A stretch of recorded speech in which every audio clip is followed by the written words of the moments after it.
C'est depuis le 9 décembre 2023 que plusieurs familles habitant Mouchi Sepeya en Boudi sont des sinistrés. Leurs parcelles et maisons sont envahies par les eaux suite à la montée du fleuve. Une situation envenimée par les pluies diluviennes qui ne cessent de tomber sur toute la capitale. Le long mur bétonné s'est effondré.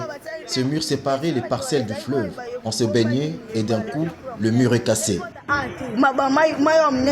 Vers l'avenue Carrière, toutes les maisons appartenant aux travailleurs de la Banque centrale et des RTL sont inondées. Même les murs bétonnés, les séparant du fleuve, s'est écroulé par la force des eaux. Si l'on y prend garde, les eaux risqueraient de conquérir d'autres espaces. En tout cas, maman a regretté. Je regrette énormément.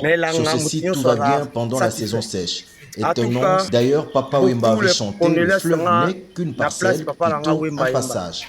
Avant qu'il y ait Aïmbake, Ebale, Eza Lupangote, Ezaba, Balabala. Un peu plus loin, sur l'avenue Maïnga et dans les autres avenues sur Mouchi Sepeya, toujours en Boudi, les familles sont sans abri et ont besoin de l'aide. Des maisons, des clôtures, des avenues emportées, même les installations des Cari Congo qui exploitent les caillasses n'existent plus que de nom. Un peu plus loin, on cherche à protéger une maison en y érigeant un mur bétonné, question de protéger l'accès du salon, la cour étant envahi, on ne sait différencier ni la parcelle ni le fleuve. L'eau progresse et déborde jusque vers nos parcelles.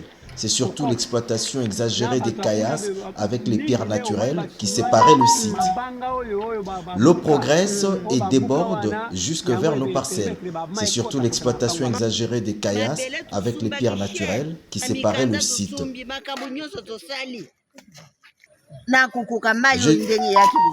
Je suis veuve, j'ai acheté la parcelle chère. L'État congolais peut nous aider à évaluer l'ampleur de nos travaux réalisés et nous indemniser.